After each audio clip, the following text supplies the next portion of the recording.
Assalamualaikum warahmatullahi wabarakatuh. Gue Vigo Vampiro. Jadi sejak tahun 2015 gue udah merantau ke Jakarta Selatan dan punya cewek yang mata batin basirohnya itu terbuka atau punya penglihatan lebih. Jadi sejak lahir cewek gue itu ya bisa melihat apa yang orang nggak bisa lihat, itulah, atau istilahnya indigo. Cuma ya dia risih kalau disebut indigo ya. Pokoknya bisa ngelihat gitu aja. Jadi karena gue pacaran sama cewek gue itu, terus gue tahu kemampuannya penglihatan lebih itu, akhirnya dulu sering gue ajakin melakukan wisata mistis di berbagai tempat angker di Jakarta Selatan sampai Depok. Jadi maksudnya itu biar dia tuh ngelihat gitulah, oh tempat ini ada apaan aja, bener nggak ada penghuninya, setan apa gitu. Pokoknya dulu itu sering banget, sewaktu pacaran itu sering banget gue sama cewek gue itu ngelakuin wisata mistis.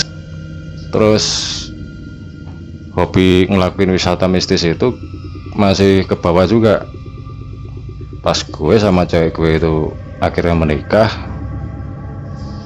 terus pindah ke Kota Batu pada tahun 2018.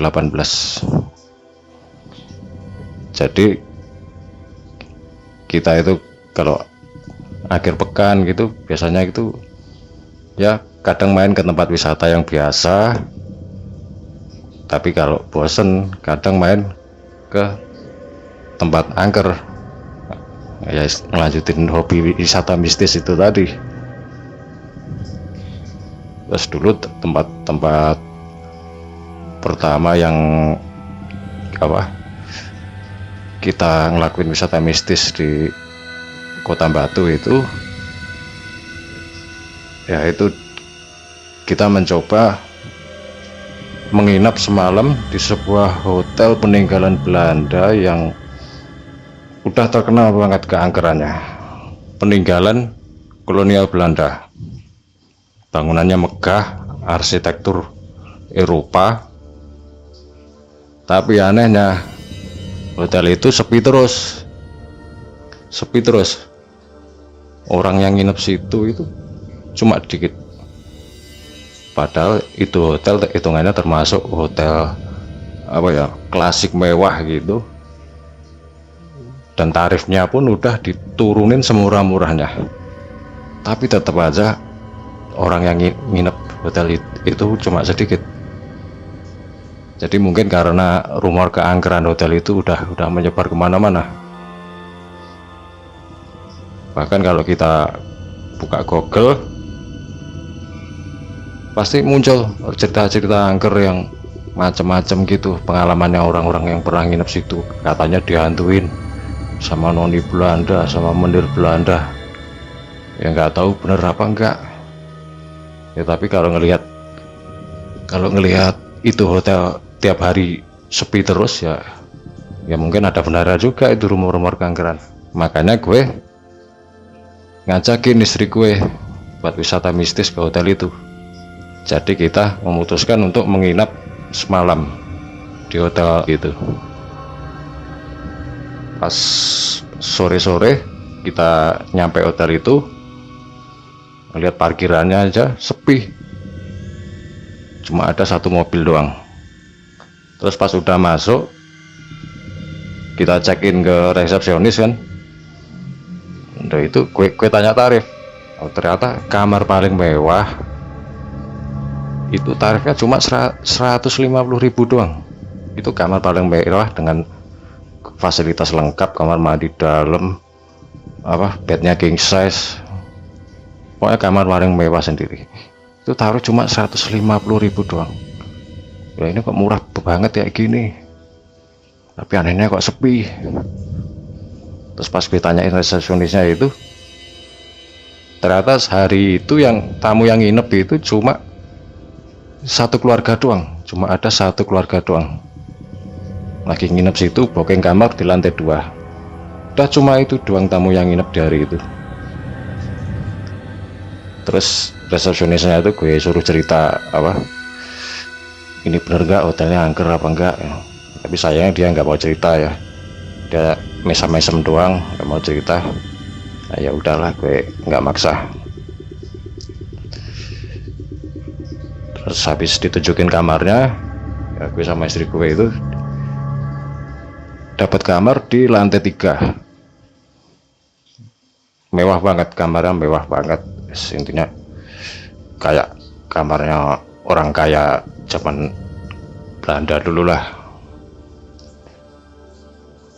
Terus kita nyoba apa, duduk-duduk di lobi lantai 3. Keren banget arsitekturnya, itu kasih Eropa gitu, jendelanya, pintu-pintunya, terus lantainya, furnitur, meja, kursi itu semuanya bener-bener klasik banget, asli dari zaman Belanda. Itu gue mengagumi banget lah ya. Terus gue sama istri gue itu duduk-duduk di lobi lantai 3 itu, kita ngerasa heran sendiri karena apa, suasananya tuh sepi banget. Lantai 3 itu cuma kita doang yang nginep itu, plus nggak ada orang lain. Jadi rasanya kayak kita tinggal di rumah sendiri gitulah. Gila, ini hotel sepi banget kayak gini. Terus kita sempat mau jalan-jalan kan masih ada lantai 4 sama lantai 5. Tapi ternyata apa, anak tangga mau naik ke lantai 4 sama 5 itu ditutup sama itu pintu pagar besi gitulah, ditambahi pagar besi gitu, digembok. Jadi nggak bisa kita naik ke lantai 4 sama 5 itu. Wah, gue udah mulai mikir yang aneh-aneh nih. Saat dulu hotel itu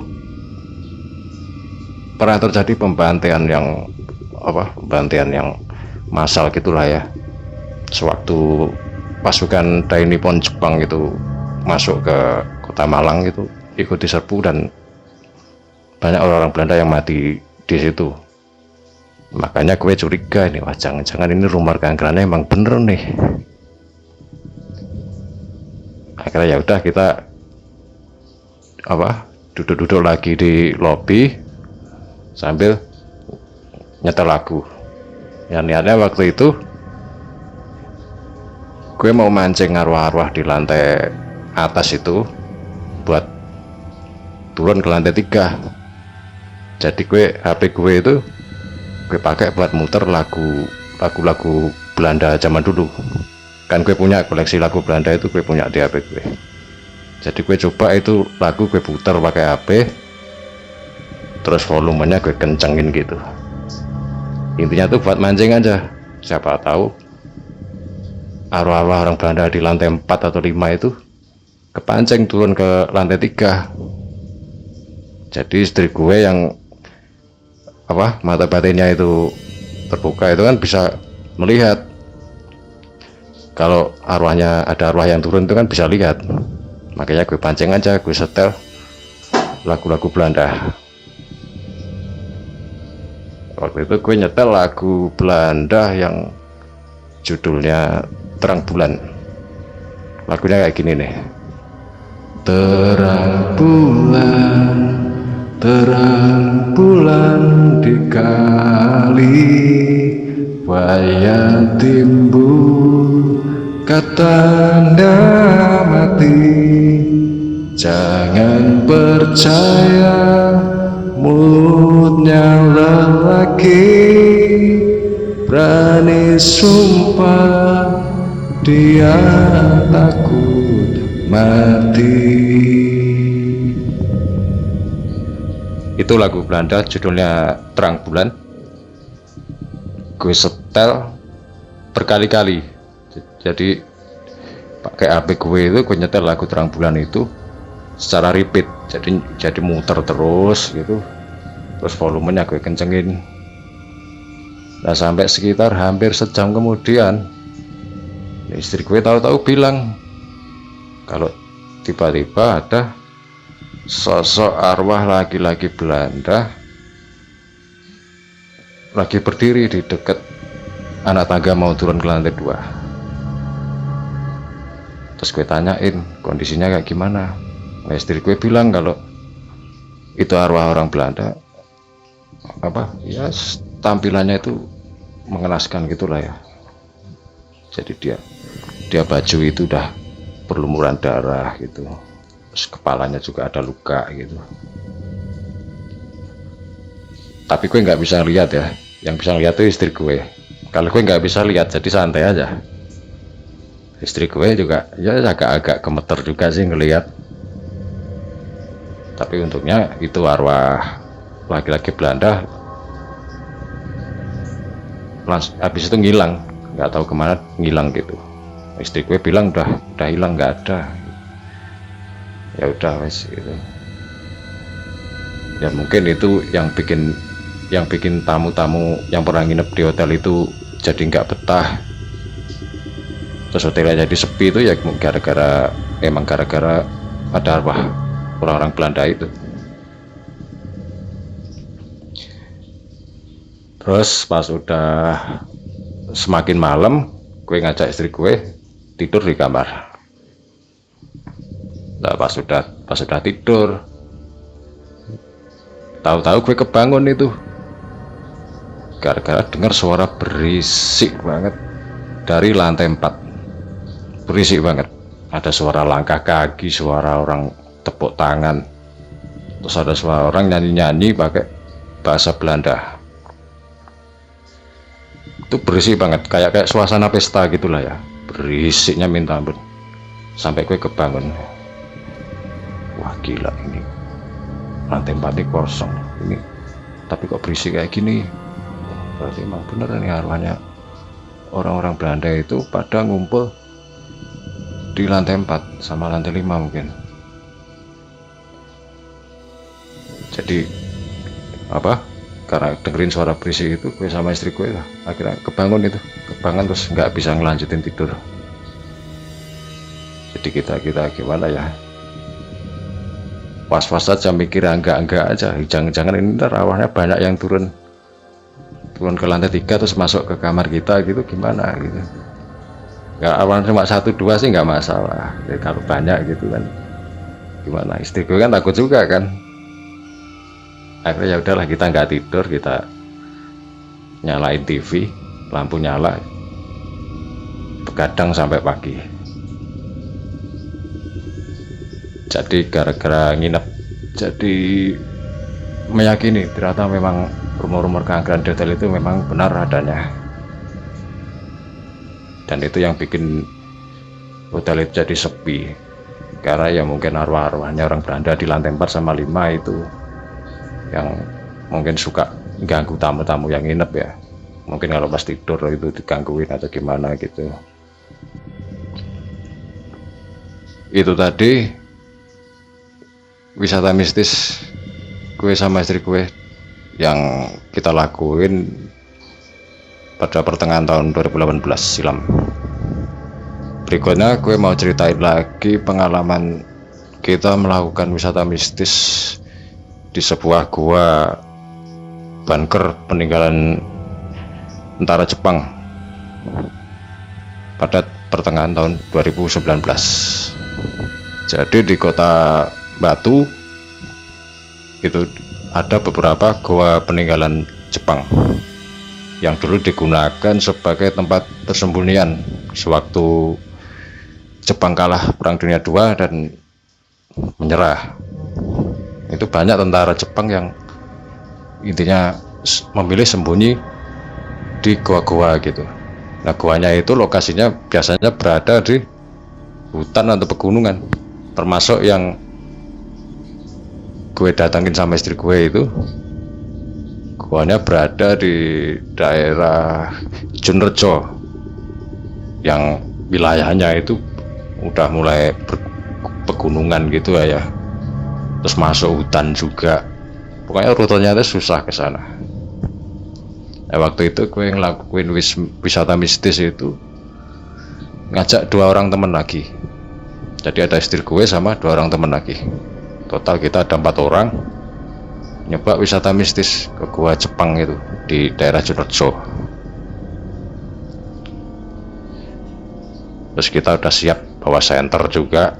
Jadi pas kita masuk ke gua itu udah ada penerangan lah ya. Dan kita baru masuk sebentar itu gimana udah ini gelap banget, gelap sempit, terus lembab juga, berair, bagian tanahnya itu berair becek gitu.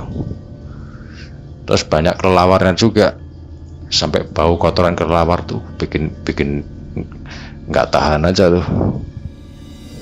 Tapi ya karena kita merasa penasaran, akhirnya tetap kita lanjut masuk terus ke gua itu sampai dalam banget, sambil kita sorotin senter sana sini gitu. Terus pas ada genangan air ya di bawah, di tanah itu ada genangan air yang kubangan gitu. Nah, istri gue itu yang punya penglihatan lebih itu, dia ngelihat itu ada potongan-potongan tubuh manusia yang berlumuran darah gitu. Jadi ada potongan tangan, kaki, terus jeruan-jeruan itu, usus, ginjal, jantung, pokoknya campur aduk lah, berdarah-darah gitu katanya. Itu potongan tubuh itu gaib ya, intinya metafisik, yang bisa lihat cuma istri gue. Kalau gue sama yang lain nggak bisa lihat apa-apa, itu cuma kubangan air doang. Ya cuma istri gue doang yang bisa lihat ya, karena itu potongan daging metafisik. Akhirnya ya udah kita lanjut lagi jalan terus, makin masuk ke dalam gua. Terus waktu itu kalau nggak salah ada percabangan gitulah di dalam gua itu, bikin kita bingung sendiri nih mau lewat yang mana. Akhirnya ya udah kita coba lurus aja terus, jalan pelan-pelan gitu sambil nyorotin senter gitu ke depan gitu. Nah, tiba-tiba waktu itu pas sudah jalan semakin dalam lagi, tiba-tiba ada suara teriakan yang benar-benar bikin kita semua kaget. Bansai, bansai, bansai, bansai, bansai. Jadi tiba-tiba ada suara teriakan seperti itu. Itu jaraknya ya hanya beberapa meter di depan kita, di lorong gua depan kita tuh tiba-tiba terdengar teriakan seperti itu secara terus menerus.